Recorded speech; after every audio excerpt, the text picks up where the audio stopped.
Hechos capítulo 4, vamos a leer los versos que nos quedan, verso 23 al 35. Según sus Biblias debe ser hasta el 37, pero según el contexto, no me parece que 36 y 37 vayan en lo que vamos a cerrar hoy día este capítulo, así que vamos a leer hasta el 35. Amén. Verso 23 en adelante, si quieren leer desde acá arriba. Leo en el nombre de Jesús. Cuando quedaron en libertad, ¿quiénes? ¿Y se acuerdan de lo que prediqué la semana pasada? No. Pedro y Juan. Todavía son nuestros protagonistas, Pedro y Juan. Amén. Cuando quedaron en libertad, fueron a los suyos y le contaron todo lo que los principales sacerdotes y los ancianos les habían dicho. Al oír ellos esto, unánimes alzaron la voz a Dios y dijeron: Oh Señor, tú eres el que hiciste el cielo y la tierra, el mar y todo lo que en ellos hay. Estos son los demás cristianos. No, Pedro y Juan, esta oración la está haciendo un grupo de cristianos, la iglesia de Pedro y Juan, ¿cierto? Los hermanos de Pedro y Juan. Oh Señor, tú eres el que hiciste el cielo y la tierra, el mar y todo lo que en ellos hay. El que por el Espíritu Santo, por boca de nuestro padre David, tu siervo, dijiste: ¿por qué se enfurecieron los gentiles y los pueblos tramaron cosas vanas? Se presentaron los reyes de la tierra y los gobernantes se juntaron a una contra el Señor y contra su Cristo. Porque en verdad en esta ciudad se unieron tanto Herodes como Poncio Pilato, juntamente con los gentiles y los pueblos de Israel, contra tu santo siervo Jesús, a quien tú ungiste, para hacer cuanto tu mano y tu propósito habían predeterminado que sucediera. 29. Y ahora, Señor, considera sus amenazas y permite que tus siervos hablen tu palabra con toda confianza, mientras extiendes tu mano para que se hagan curaciones, señales y prodigios mediante el nombre de tu santo siervo Jesús. Después que oraron, el lugar donde estaban reunidos tembló, y todos fueron llenos del Espíritu Santo y hablaban la palabra de Dios con valor. 32. La congregación de los que creyeron era de un corazón y un alma, y ninguno decía ser suyo lo que poseía, sino que todas las cosas eran de propiedad común. Con gran poder los apóstoles daban testimonio de la resurrección del Señor Jesús, y abundante gracia había sobre todos ellos.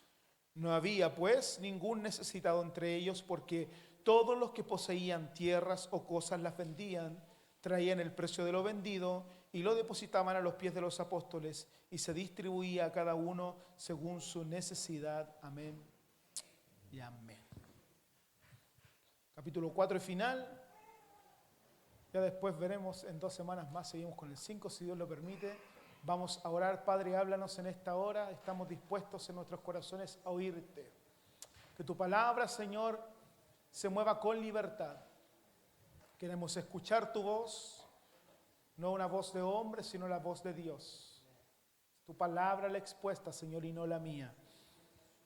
Hazme evitar, Señor, poner de mi propia cosecha frente a algo tan puro como es tu palabra.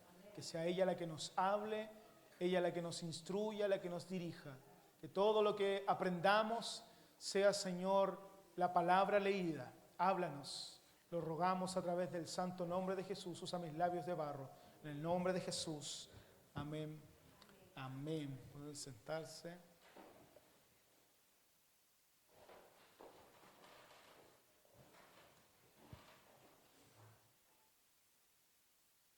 Aún no se compra Biblia, o tiene y le gustaría tal vez comprarse una nueva. Si hay una versión que les puedo recomendar muy buena, tanto para estudiar como para acercarse un poco más a los textos originales, un poco más actualizados, cómprese la Biblia de las Américas, una muy buena versión, ¿ya? Así que si no tiene Biblia, cómprese Biblia. Hay que tener Biblia. Los celulares se descargan, ¿ya? La Biblia no se descarga, está siempre ahí. Aprovechemos que podemos tenerla ahí impresa en un hermoso papel. Tal vez llegue el momento, ni Dios lo quiera, que nuevamente nos impidan tener Biblias, ¿cierto? Así que cómprese su Biblia, téngala en su casa, es una buena inversión que puede hacer una Biblia.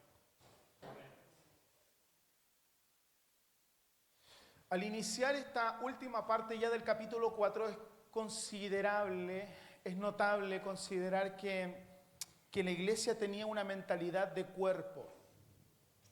¿Ya? Habían logrado algo que ni siquiera se les había enseñado como tal, porque el que habla respecto al cuerpo de Cristo más doctrinal y profundamente es el apóstol Pablo por revelación. Dios le revela estas palabras a él. Así es que cuando iniciamos este capítulo, el final de este capítulo, algo va a resaltar súper notablemente, y es que la iglesia ya tenía una mentalidad, una visión de cuerpo.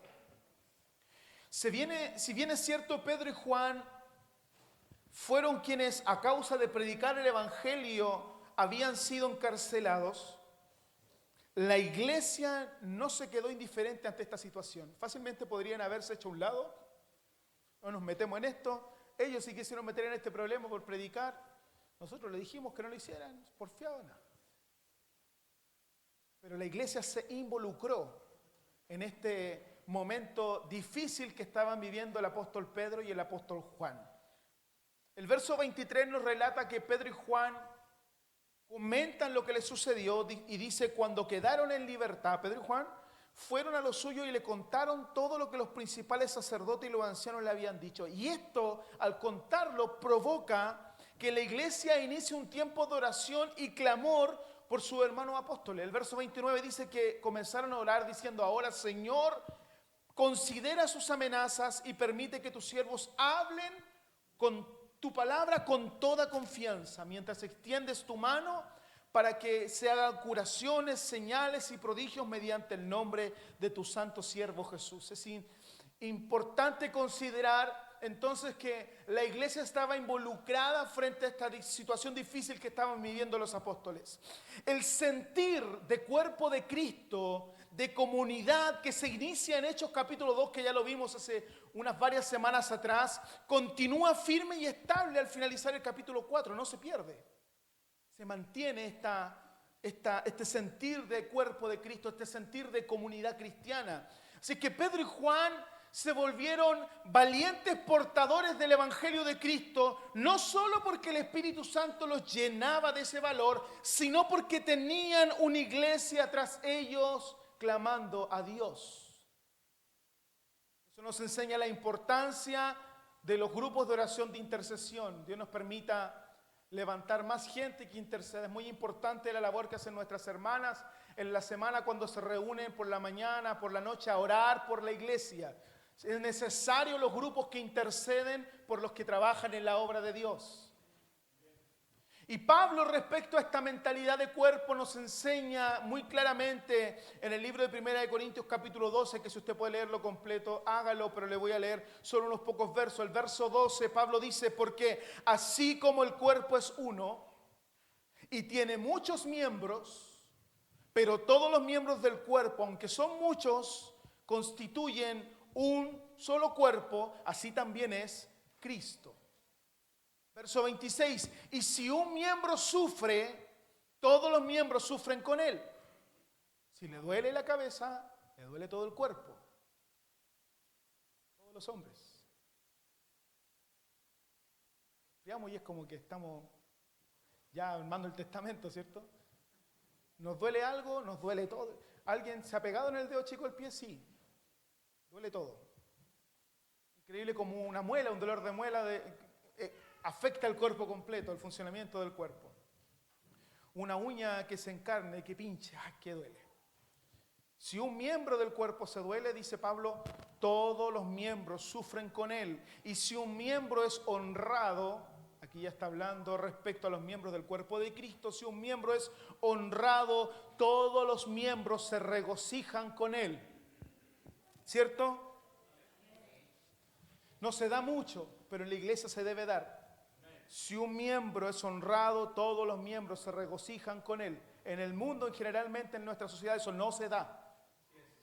Y es un valor que hay que enseñar. Hace poco, hace una semana, 2 semanas atrás, hubo un torneo de TCG de cartas en Santiago, un regional muy grande donde participan miles de personas, y hay torneos que se dividen por categoría: junior, senior y máster. Y dentro de los juniors, un niño que participa de, donde trabajo yo en la barbería, los que han ido saben, al frente hay una tienda que juegan TCG, cartas. Y uno de los niños que participa en esa tienda salió campeón. Primero, el número 1. De un regional gigante que viene de todas partes del mundo, no solo generalmente Latinoamérica, pero viene de todas partes. Y salió campeón. Muchos lo felicitaron, estaban contentos, pero cuando lo presentaron en la tienda para que le aplaudieran y el encargado de la tienda, que es Felipe, que ha venido algunas veces para acá, lo presentó y dijo que le iba a dar algunos premios y entradas gratis. Ahí ya las caras de los otros niños no estaban tan felices. Y yo le dije a uno que tengo confianza con ese cortespelo conmigo, le dije, ¿por qué no te alegras? Dice, no, sí estoy alegre. Sí, le dije, se te nota, la alegría te irradia. Sí, no, pero ya voy a salir primero yo para que también me... No, si tú tienes que alegrarte ahora por él, por tu compañero, ¿cómo no te alegras? Son valores que hay que enseñarlos en el mundo, la importancia de alegrarnos con las victorias de otros. Porque cuando nosotros festejamos nuestras victorias, queremos que los demás estén alegres con nosotros, partamos nosotros. Tal vez nunca ganemos nada, pero festejemos a los que sí lo logran. Pablo dice, cuando un miembro es honrado, todos los miembros se regocijan con él. Ahora bien, dice Pablo, vosotros sois el cuerpo de Cristo y cada uno individualmente un miembro de él. Así como el cuerpo físico tiene muchos miembros, nos está enseñando el apóstol, también la iglesia, aunque es una sola, porque no hay muchas iglesias, hay una sola iglesia. Pueden haber muchas denominaciones, muchas organizaciones, pero la iglesia es una. Dios no viene a buscar diferentes organizaciones, viene a buscar su iglesia. No dice otra cosa la Escritura. La iglesia es una. Y Pablo está enseñando que aunque la iglesia es una, tiene muchos miembros y todos los miembros forman parte de un ente único. Por esta causa, cuando el cuerpo se divide, se fragmenta, por las diversas razones que puedan existir, Pablo lo llama mutilar el cuerpo. ¿Por qué? Porque es un solo cuerpo. Por lo tanto, cuando un miembro del cuerpo sale, eso se llama mutilar el cuerpo. Específicamente y en contexto, refiriéndose a los judíos que querían circuncidar a los gentiles, Pablo le escribe a la iglesia de Filipenses en el capítulo 3, diciéndole, cuídense de esos perros, cuídense de esos que hacen el mal, cuídense de esos que mutilan el cuerpo. Pablo está llamando así a cualquiera que siembre otras enseñanzas que dividan el cuerpo de Cristo, que es la iglesia. Cualquiera que siembre dudas en los corazones de los creyentes no es un ente espiritual, porque la palabra no siembra dudas. La palabra trae claridad. Cuando usted le siembra en duda con una palabra, ese no es Dios, porque Dios es claro, es íntegro en lo que dice. Todo el que se presente con ideas raras, extrañas, no busca edificar. Y Pablo dice, aléjense de ellos porque solo buscan dividir la iglesia de Cristo. La iglesia, al ser un solo cuerpo, debe permanecer unida. Unidad no es provocada porque sí, porque el ser humano por sí solo no busca la unidad, generalmente. Esa unidad no es provocada porque sí, es más, el ser humano no siempre, busca esa unidad. Muchos sugieren que la tendencia natural de los individuos es la fragmentación, es la discordia y la separación, más que el mantenerse unidos, porque aunque puede durar un tiempo, generalmente por diversas situaciones se fragmentan. En lugar de la cooperación y la unidad, es más notable, sugieren muchos ver en el ser humano como algo natural la tendencia a la fragmentación, a la discordia y a la separación. Gracias, hermana Jimena, Dios le bendiga. Lo necesitaba.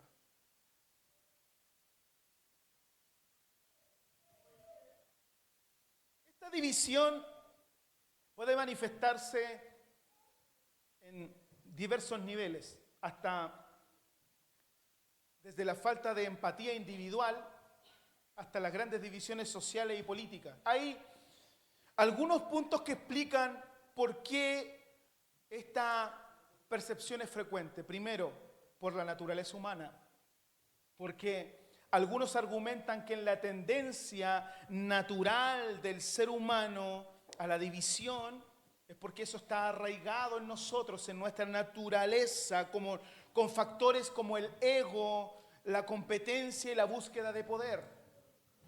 Segundo, conflictos de intereses.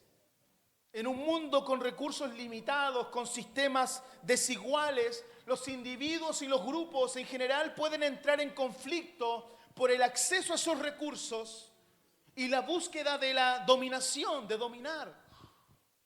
Tercero, por una división social.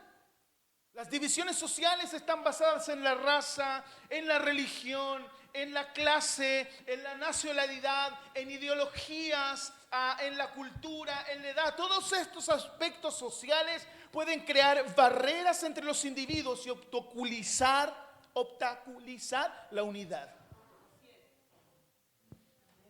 ¿Es tan fácil que el ser humano se divida por aspectos religiosos? No estoy de acuerdo con ese aspecto doctrinal, así que creo una iglesia nueva. Ya se ha visto en el pasado iglesias reconocidas, imponentes, divididas porque unos ven televisión y otros no ven televisión. Hay cosas tan pequeñas que pueden dividir al ser humano. Cuarto, la comunicación y la empatía. Las limitaciones en la comunicación y la falta de empatía pueden dificultar la comprensión de la perspectiva de los demás y la construcción de puentes de cooperación. La influencia de la tecnología también, la desinformación, la polarización en las redes sociales y los medios de comunicación pueden crear divisiones y obstaculizar la unidad. La búsqueda de identidad. En un mundo complejo, muchos individuos pueden buscar la identidad fuerte a través de la adhesión a grupos o ideologías que los definen como nosotros, en contraste de con ellos, lo que puede generar divisiones. Nosotros somos así y eso los separa de ellos, del general. Eso con ideologías que van surgiendo en la sociedad. Sin embargo, la idea de que el ser humano se divide en lugar de unirse no es del todo correcta. Es cierta, pero no del todo correcta. Existen numerosos ejemplos de colaboración, numerosos ejemplos de unidad, de compasión entre los seres humanos. La historia humana también está marcada por la búsqueda en algunos grupos de la unidad y la cooperación, como en los movimientos sociales, las organizaciones internacionales y los esfuerzos de la justicia social por lograr de alguna manera comunes acuerdos, poder llegar a ciertos momentos de unificación. Pero la unidad perfecta no es provocada solo porque sí. Hay una fuerte influencia del Espíritu Santo para que ésta se provoque. La perfecta unidad necesita una influencia espiritual para que se provoque. Y en este llamado y motivación del Espíritu Santo, el mayor ente de unidad debiese ser entonces la iglesia misma. Debiésemos ser promotores de la unidad. La oración de Cristo al Padre en los días de su carne siempre va a estar marcada por una gloriosa idea de unidad perfecta. En Juan capítulo 17, verso 21, Jesús ora para que todos sean uno. Padre, dice Jesús, así como tú estás en mí y yo en ti, permite que ellos también estén en nosotros, para que el mundo crea que tú me has enviado. Esto es glorioso. ¿Cómo va a creer el mundo con una iglesia dividida? Jesús dice que sean uno para que el mundo crea que tú me enviaste. Jesús dice, yo les he dado la gloria que me diste para que sean uno, así como nosotros somos uno. Me encantaría dedicarme un espacio aparte, pero es una idea gloriosa. Bueno, Jesús dice, yo en ellos y tú en mí. Permite que alcancen la perfección en la unidad. Jesús y el Padre son la perfección en la unidad. De ahí se produce lo que nosotros llamamos la unicidad. Un Dios único. Se produce por una perfecta unidad, que lo ha enseñado nuestro pastor. La perfecta unidad produce la unicidad. Permite que alcancen la perfección en la unidad y así el mundo reconozca que tú me enviaste y que los has amado a ellos tal como me has amado a mí.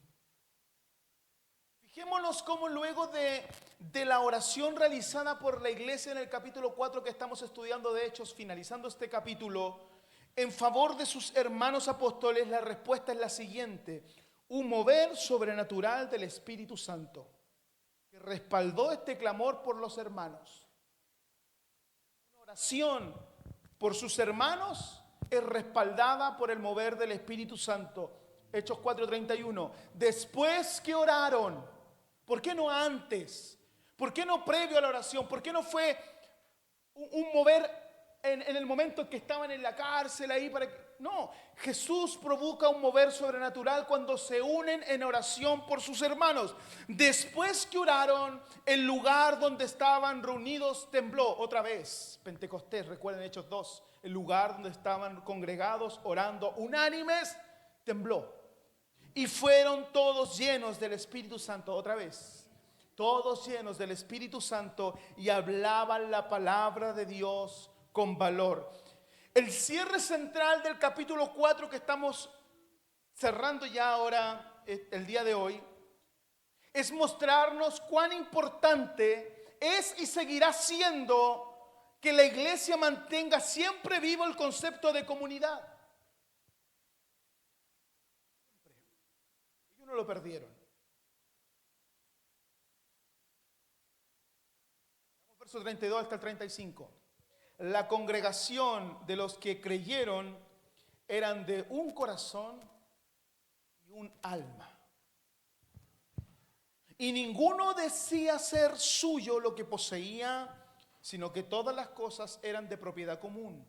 Con gran poder los apóstoles daban testimonio de la resurrección del Señor Jesús, y abundante gracia había sobre todos ellos. No había pues ningún necesitado entre ellos, porque todos los que poseían tierras o casas las vendían y traían el precio de lo vendido y lo depositaban a los pies de los apóstoles. Y se distribuía a cada uno según su necesidad. En este párrafo se produce un cambio característico del cristianismo. Todo estaba moviéndose en la atmósfera más exaltada, si lo pudiésemos decir de alguna manera.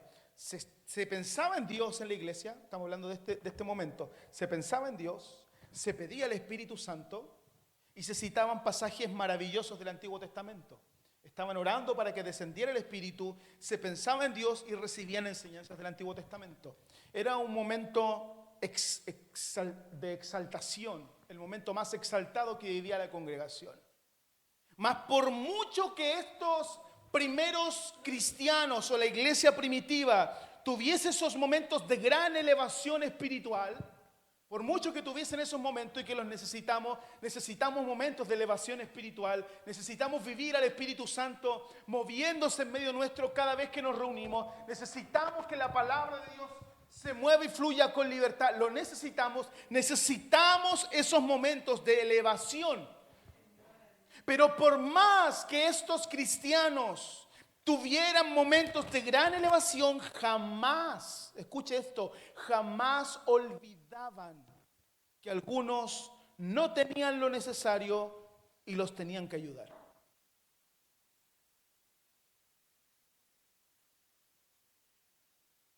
Jamás lo olvidaban. Jamás se olvidaban del que estaba necesitado en medio de su congregación. Jamás se olvidaban del que tenía menos y necesitaba sustento. La oración y el testimonio del Evangelio eran sumamente importantes. Eran supremamente importantes. La oración y el testimonio del Evangelio. Pero La culminación de este mensaje del Evangelio era el amor entre los hermanos. Notable. Algunos creen que basta con predicar. Creen que basta con pararse acá adelante y gritar, ¡ay, que pasen cosas en la iglesia! ¡Ay, que eso es el Evangelio! Eso no es la culminación del Evangelio. La culminación del testimonio del Evangelio es el amor entre los hermanos. De nada servía predicar el Evangelio a otros si no había amor entre los hermanos de una común fe. Jesús decía, ¿de qué no va a servir de nada si no son uno, perfectamente uno en amor? De nada va a servir que sean perfectamente uno en amor. De nada va a servir que prediquen el Evangelio si no van a ser perfectamente uno en amor. De nada va a servir. Y me gusta cómo lo expresa Pablo. Qué raro, dirá usted, al pastor le gusta lo que dice Pablo. Me gusta cómo Pablo viene en nuestra ayuda con un mensaje que para mí es uno de los mensajes más gloriosos del libro de Primera de Corintios. Esa carta es espectacular, esa carta, pero creo que uno de los pasajes más gloriosos de esa carta es el capítulo 13. Pablo lo define así, esta importante tarea de amarnos. Dice, si hablo en lenguas humanas y angélicas, y aquí ya se me vienen encima todos los religiosos de todo Chile y del mundo. Hablando contra las lenguas, van a decir. No creen hablar en lenguas. Sí creo en el hablar en lenguas, porque es bíblico.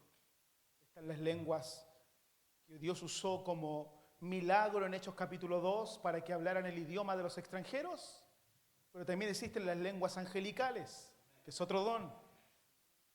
Pero Pablo dice, si yo hablo lenguas humanas, el milagro de Hechos 2, y angelicales, es otro don, pero no tengo amor, no soy más que un metal que resuena o un platillo que hace ruido. Luis, ¿te molesta un segundo? No, hazte Josué, pégale un baquetazo al platillo. Fuerte, por favor, que no se rompa, porque no tengo plata para comprarte platillos nuevos. Pégale, fuerte, que moleste. Qué agradable, ¿cierto? Musicalmente hablando, si estamos todos juntos, pégale. Pero así solo, como un metal que resuena, molesta. Un címbalo que hace ruido, que resuena y molesta. Así define Pablo a alguien que habla en lenguas humanas y angélicas, pero no ama. Pablo dice, no te sirve de nada, eres un ruido molesto. Vamos. Si tengo el don de profecía, entiendo todos los misterios y poseo todo el conocimiento. Y si algunos de ustedes me conocen, saben que si hay algo que amo es conocer cosas, saber cosas. Mi papá me conoce mucho más que ustedes. Él siempre cuenta la historia de que cuando yo era niño me llevaba en brazos y yo todo el rato, preguntándole, ¿es cierto? Y él me decía, un auto, un árbol, y me iba contestando mis preguntas. Y yo desde niño crecí con la curiosidad, cuando me regalaban algo, con la curiosidad de abrirlos. Porque no me bastaba con saber que el auto funcionaba a fricción. Quería saber cómo funcionaba la fricción del auto. No me bastaba con saber que la radio que tenía funcionaba con señales y que el cassette funcionaba así. Quería saber por qué cuando yo apretaba ahí el botoncito tocaba acá abajo y corría la cinta. Quería saber por qué cuando abrimos el refrigerador y lo cierran no se... la luz... Siempre buscaba los por qué y siempre hasta el día de hoy he buscado los por qué. A mí no me convence un por qué sí. Siempre digo, no me sirve un porque sí o ideas vagas. Yo no creo en eso del, yo creo que, no. Si es palabra de Dios, usted no me puede decir, yo creo que esto es así. No, dígame, la palabra de Dios dice esto. Por eso lo creo. Si estamos hablando de la palabra. No, yo pienso que ese texto lo que quiere decir, no me va a dejar conforme que usted me diga yo creo, yo siento, o me dijeron o me enseñaron, no. Si la Biblia no lo dice, yo no lo voy a creer. Lo voy a respetar lo que usted me diga y lo voy a escuchar, pero no lo voy a creer. Tiene que estar escrito. Siempre he sido así desde niño, muy buscadilla inquisitivo, esa es la palabra, muy inquisitivo, de querer saber las cosas en su profundidad, en su raíz, del por qué. Lamentablemente mis hijos salieron igual y me doy cuenta de los dolores de cabeza que puede llegar a ser alguien así. No le sirve aún porque el papá dice. Lo dice por algo y debe el papá tener la respuesta para su hijo de por qué se lo está diciendo. Pablo dice, si tú tienes el don de profecía, y muchos lo buscan, y gloria a Dios, entiendes los misterios de la Escritura, y gloria a Dios si los entiendes, posees todo el conocimiento. Ni siquiera está diciendo, sabes algo, posees todo el conocimiento. Él estaba dando duro a los griegos de la época, a los filósofos de la época, a los rabinos, a los fariseos judíos de la época, porque ellos eran, los que tenían el conocimiento eran los saduceos, pero los fariseos, los que obedecían esa ley y la querían cumplir al pie de la letra, tenían también el conocimiento, conocían la ley al revés y al derecho. Le está dando, pero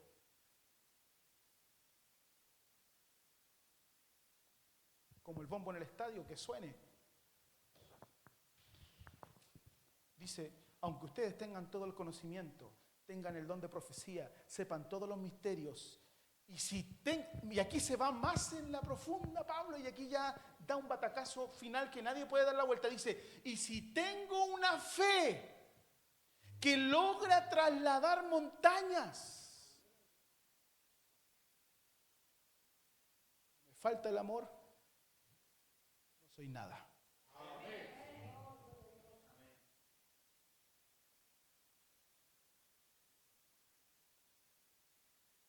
Entra en un área que es la que estoy compartiendo, que es Hechos capítulo 4, que es la importancia del dar y la generosidad, del desprendernos. Mire lo que dice.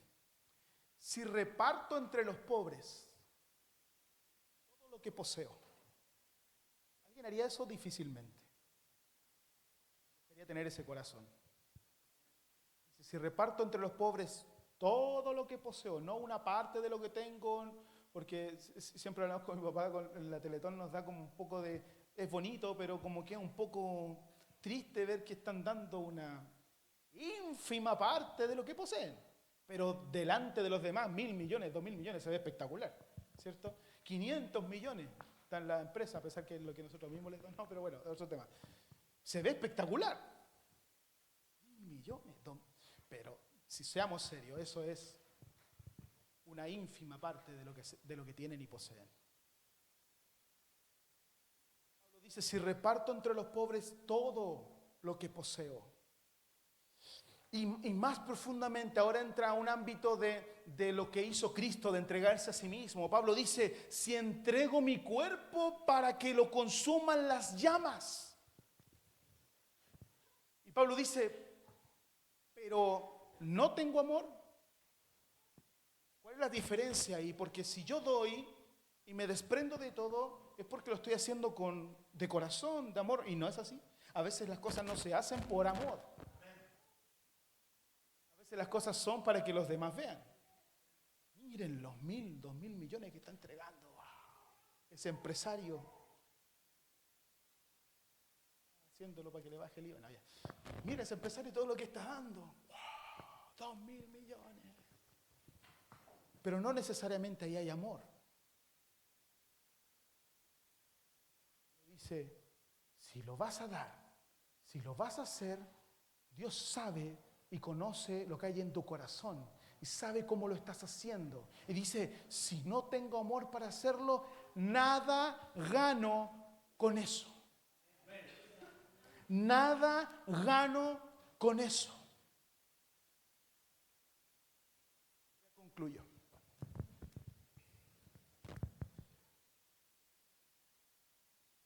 Vamos a notar dos cosas de los primeros cristianos en esta finalización del capítulo 4.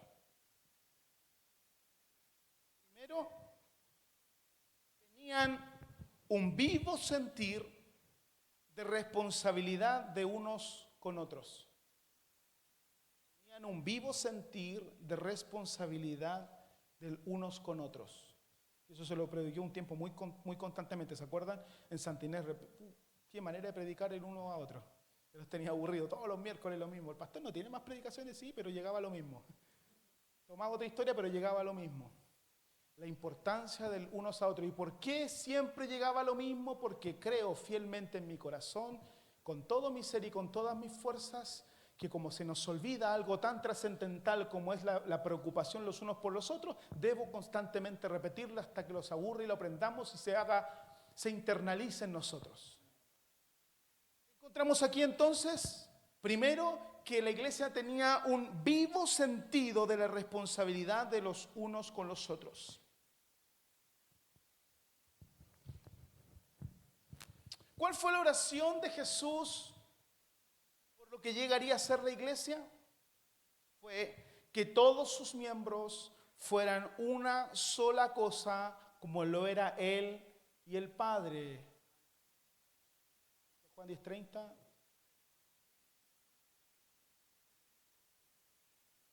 El Padre no somos. Entonces el sentir de Jesús era que todos sus miembros fueran una sola cosa, como Él y el Padre lo eran. ¿Qué era esa unidad por la que Jesús pedía, por la que Jesús oraba? No era una unidad de administración u organización. No era en ningún sentido una unidad eclesiástica. Era una unidad de relación personal con Dios y entre los miembros de su iglesia. Jesús no estaba orando para que las organizaciones se unieran y fueran uno. Jesús estaba orando para que hubiera una relación de unidad entre el cristiano con Dios y entre los miembros de la iglesia. La unión entre Jesús y Dios era el del amor y la obediencia. Era la unidad del amor la que Jesús pedía al Padre. Una unidad en que las personas se amaran porque le amaban a Él primeramente. Una unidad basada totalmente en una relación de corazón a corazón. Relación.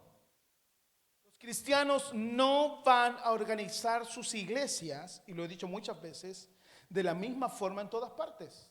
Es imposible. Primero por un aspecto muy importante que es el cultural. Y el otro por tradición, porque generalmente se replican formas y métodos que se aprendieron desde siempre. Por lo tanto, nunca en todas las partes del mundo los cristianos van a organizar sus iglesias de la misma manera.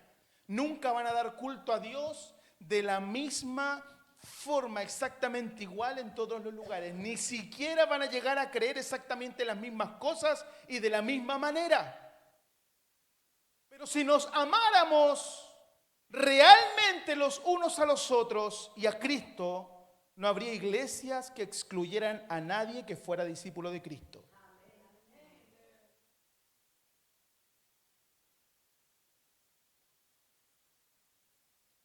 El amor que Dios planta en el corazón de las personas es lo único que puede demoler las barreras que se han erigido unos con otros entre sus respectivas iglesias. Me parece absurdo que existan barreras que nos dividan como hermanos si tenemos una misma fe. Además, según lo vio y lo pidió Jesús, había de ser precisamente esa unidad la que convenciera al mundo del Evangelio y del lugar de Cristo. Es más fácil y natural para los humanos, dijimos, el estar divididos que el estar unidos. Es más, el humano, para las personas es más común disgregarse que congregarse. La unidad verdadera entre todos los cristianos sería un hecho tan sobrenatural que revelaría una intervención sobrenatural. unidad tan perfecta como la está enseñando Cristo Jesús, iba a revelar algo sobrenatural sucediendo en la iglesia, porque no era normal la congregación, sino la disgregación. No es natural la unidad, sino la división. Por lo tanto, si la iglesia lograba unirse a ese nivel, el mundo entendería una intervención sobrenatural de parte de alguien. Y por eso el mundo creería en el Evangelio de Cristo Jesús. 17:22, Jesús dice: la gloria que me diste les he dado. ¿Para qué? Para que sean uno, así como nosotros somos uno, dice Jesús. Yo en ellos y tú en mí, para que sean perfectos en unidad.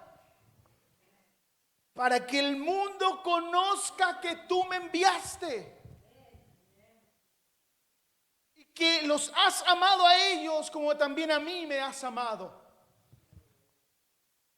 Nos hemos dividido unos con otros en diferentes situaciones, sin darnos cuenta, y cada vez más. Decimos amarnos, pero en el fondo nos molestan demasiado cosas de nuestro prójimo que hacen que nos alejemos. Decimos vivir en unidad, pero solo conviviendo un domingo en un salón. Un ratito, para luego irnos a la casa, a estar solos de nuevo. Unidad verdadera, como la de Cristo con su Padre, nos habla de relación. Relación. Será únicamente esa verdadera unidad la que va a revelar al mundo a Cristo. A muchos no les interesa lo que usted les diga de la Biblia. Pero si la iglesia revela a Cristo, necesita revelar a Cristo con una Biblia. Si la iglesia revela a Cristo, el mundo va a creer. Y segundo punto, con el que finalizo ya el sermón, el vivo sentir de responsabilidad provocaba que despertaba en ellos un deseo verdadero de compartir todo lo que tenían. No compartían porque se les impusiera. La iglesia no compartía porque los apóstoles les impusieran compartir, sino espontáneamente. Comunidad no es realmente cristiana cuando hay una ley que les obliga a compartir, sino cuando el compartir es algo que sale del corazón, algo que fluye, no una ley que les obliga a hacer algo. Yo siempre enseño que todo lo que hacemos por Dios, para Dios, para mejorar nuestra relación con Él, para agradarle más a Él, no es porque necesitemos hacerlo para que Él nos ame más, lo hacemos porque lo amamos. Yo hago cosas no para ganarme el cielo, las hago porque lo amo a Él. Otra vez, ese sentir de comunidad. ¿Es posible ser iglesia o la iglesia de Jesucristo si no tenemos un verdadero sentir de comunidad? Comunidad no es solamente en su definición una agrupación o un conjunto de personas que habitan un espacio geográfico delimitado o delimitable, sino que en su definición más profunda, comunidad tiene que ver con una cualidad de común que pertenece o se extiende a varios. Algo en común que pertenece a varios o se extiende hacia varios. Eso es el sentir de comunidad. ¿Por qué llamamos comunidad a los primeros cristianos? Porque precisamente vivían como un solo cuerpo que tenían en común todas las cosas. La congregación de los creyentes era de un corazón, de un alma, y ninguno decía ser suyo lo que poseía, sino que todas las cosas eran de propiedad común. Volvamos a este sentir de comunidad del inicio. ¿Dónde estaba, dijimos, el inicio de esta comunidad? Hechos, ¿qué capítulo? Exactamente. Capítulo 2, verso 42. Dice de la iglesia cristiana: se mantenían firmes en la enseñanza de los apóstoles, en la comunión, en el partimiento del pan y en la oración. Todos estaban asombrados por los muchos prodigios y señales que realizaban los apóstoles. Todos los creyentes estaban juntos y tenían todo en común. Vendían sus propiedades y posesiones y compartían sus bienes entre sí según la necesidad de cada uno. No dejaban de reunirse en el templo ni un solo día. De casa en casa partían el pan y compartían la comida con alegría y generosidad, alabando a Dios y disfrutando de la estimación general del pueblo. Y cada día, diga cada día, y cada día el Señor,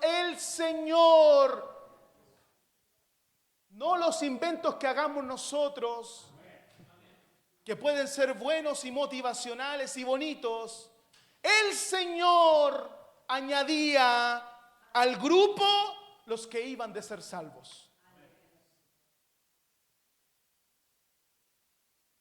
Que seamos creativos. Si lo que hacemos, Dios no está interviniendo, no sirve de nada. La iglesia primitiva, la primera iglesia cristiana, era una iglesia que amaba la enseñanza, se mantenían en la comunión constante y la oración. Era una iglesia que vivían en milagros habituales. Estaban juntos siempre y tenían todo en común. Se preocupaban unos por otros porque había perfecta unidad. Era habitual que se reunieran en el templo y en las casas. Por eso son tan importantes las células. ¿Por qué? No solo porque querían escuchar la enseñanza, sino porque amaban el compartir y estar juntos siempre. Si a usted no le gusta ver a su hermano, está en un problema. Si usted no se alegra al ver a su hermano un domingo cuando viene a la iglesia, o cuando va a los grupos, las células, o cuando va al culto el día viernes, o cuando se junta en la semana, si usted no está feliz de verlo, está en un problema. ¿Qué es lo que busca el enemigo? Absolutamente lo contrario. Él quiere que nos separemos. No quiere que estemos juntos. Quiere que deseemos más nuestro bienestar personal que el de nuestro hermano en la fe. Satanás quiere dividir y por esta causa provoca pleitos en medio de las congregaciones. Cuando el propósito de Dios es que estemos juntos y perfectamente unidos, el propósito del diablo es que nos separemos. Esto es solamente porque el enemigo le tiene temor a una iglesia unida. Una iglesia unida es muy peligrosa para los planes de Satanás. Porque una iglesia que vive en comunidad puede rescatar a muchos. Puede provocar milagros con su clamor unánime. Puede salvar a otros. Puede crecer a niveles extraordinarios. La primera iglesia crecía de miles, no de 1 y 10 al año. Gloria a Dios por esos 1 y 10. Pero en la primera iglesia, en semanas habían 3,000 convertidos. En la siguiente semana habían 5,000 convertidos. Porque cuando la iglesia vive en comunidad, el Señor añade cada día los que han de ser salvos. ¿Y esto por qué? Sencillamente porque Dios enviará a los necesitados a un lugar donde se sientan en casa, en familia, en comunidad. Dios no va a enviar a los necesitados a un lugar donde los van a hacer sentir mal, donde los van a dañar y donde los van a herir más que como vienen.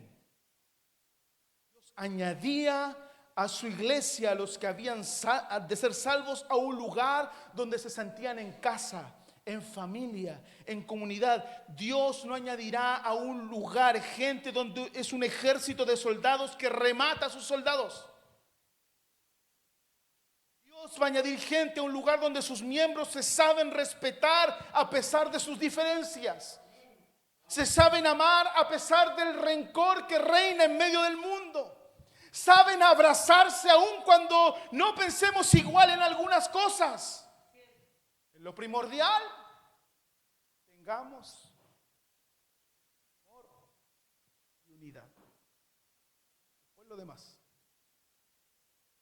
Primordial, dice la palabra, es ámense. Porque es el amor el que cubre multitud de pecados. ¿Has pensado en tu hermano esta semana? ¿Has orado por algún hermano esta semana?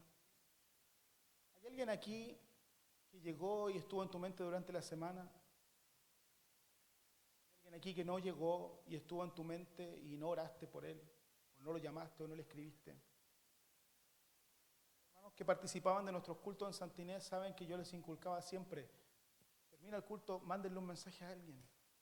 ¿Por qué tiene que ser responsabilidad del pastor mandar mensajes, escribirle a la gente, llamarlos? Si somos una comunidad de fe, entre hermanos debemos motivarnos. Llamado a la unidad no es solo para el pastor, hacia la gente, que el pastor ame, que los líderes amen, que los líderes de la iglesia amen a los demás, que los que trabajan en la obra amen a los demás. El amor es unos a otros. Aquí hay gente que usted ni siquiera sabe los problemas que tienen.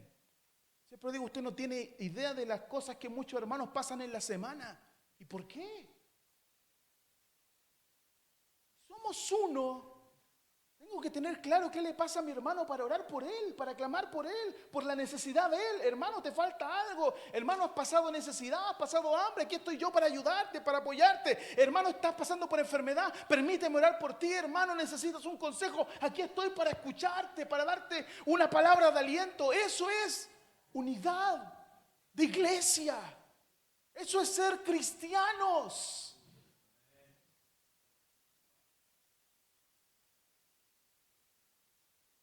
Ser cristianos. Dejemos de estar en la semana criticando a los hermanos que no vienen. Cuando vienen, mira cómo vino. Ore por su hermano. Pero más que eso, y siempre también trato de enseñarlo, debe ser oración. Usted ora, pero hace algo. Es como: Señor, oro para que me sanes, pero todavía estoy comiendo chatarra, tomando Coca-Cola en exceso, comiendo el pan, el arrocito, que rico, a mí me encanta. Por eso no le digo que me sane, porque para no ser medio... Yo me estáis pidiendo que te sane y miren. Eso es oración. Yo oro, pero hago algo al respecto. Por eso Jesús dice: ¿de qué sirve? Si un hermano está pasando necesidad, le está pasando mal, tú vayas y le digas: bien, hermano, ahí voy a estar orando por ti, que mejore. Que se mejore. No le das para su sustento pudiéndolo hacer. ¿De qué sirve solo orar? Y no estoy diciendo que no ore. Para los que dicen: no, el pastor dijo que no oren. No estoy diciendo que no ore. Estoy diciendo: ¿de qué sirve solo orar y no accionar al respecto?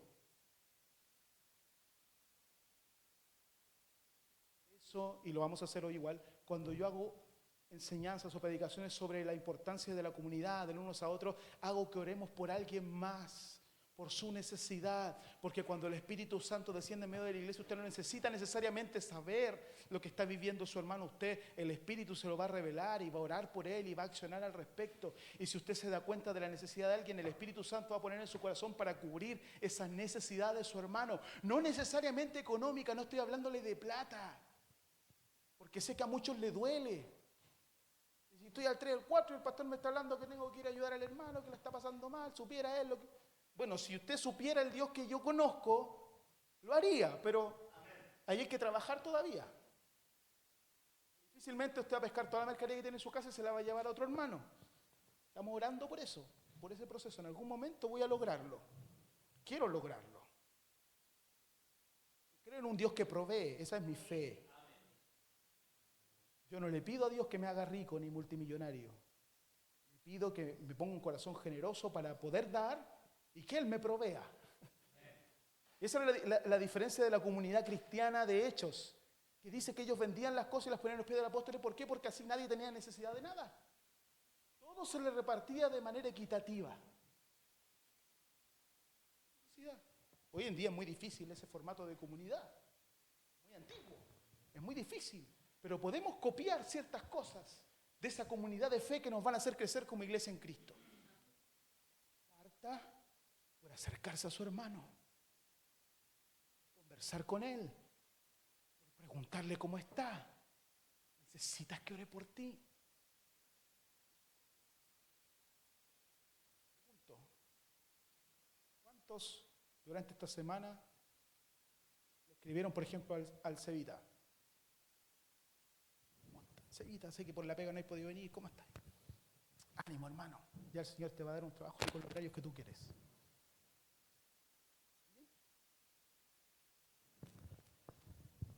¿Cuántos le han mandado un mensaje tal vez a Michael y Jessica? Muy bien, José. Estamos preocupados, sé que es por trabajo, que están complicados, están juntando sus dineros para poder venirse para la zona y poder venir a trabajar acá, pero estamos orando por ustedes, estamos preocupados por ustedes. Un llamadito para que escuchen la voz de un hermano. Siempre les cuento como testimonio, estoy terminando, perdón que me explaye en esta parte, pero me encantan estas partes. Siempre cuento como testimonio cuando yo estaba recién casado con Leslie, llevamos como un año casados, y yo no tenía un trabajo tan estable, y caí enfermo en una convención de periapendicitis, y me operaron, estuve como 2 semanas en cama y no tenía cómo trabajar y generar dinero, y fue en una convención y me hicieron una ofrenda y me la hicieron llegar, y llegaron unos hermanos que generalmente nunca me habían visitado. Y no me emocionó el dinero que me mandaron, me emocionó el verlos a ellos. Nunca pensé verlos en casa y que oraran por mí y que se preocuparan por mí. No saben lo importante que es. Hay hermanos que usted los va a llamar, les va a mandar un mensaje y no sabe lo que va a provocar en sus corazones. Usted no lo sabe, el impacto que va a provocar. Por eso digo, hágalo. Tiene saldo en el teléfono, llame a alguien. Mándele un mensaje. Ocupémonos los unos por los otros. El Espíritu Santo no es para lucirlo un domingo aquí. ¿Entiende? Para que usted lo luzca aquí, soy lleno. Gloria a Dios. Se la quiero ver usar esa llenura en la semana, pues. Usted nomás. Hay que externalizar lo que Dios le hace sentir en su vida. Hay gente que no puede sentir lo que usted siente porque la está pasando muy mal. Necesita de alguien que esté más fuerte espiritualmente. ¿Qué dice Pablo? Dice Jesús. ¿Esté fuerte? Esté débil. Necesitan. Vamos a poner en ejercicio la palabra de Dios. Amén.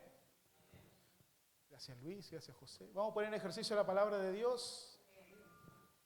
Quiero que se ponga en pie.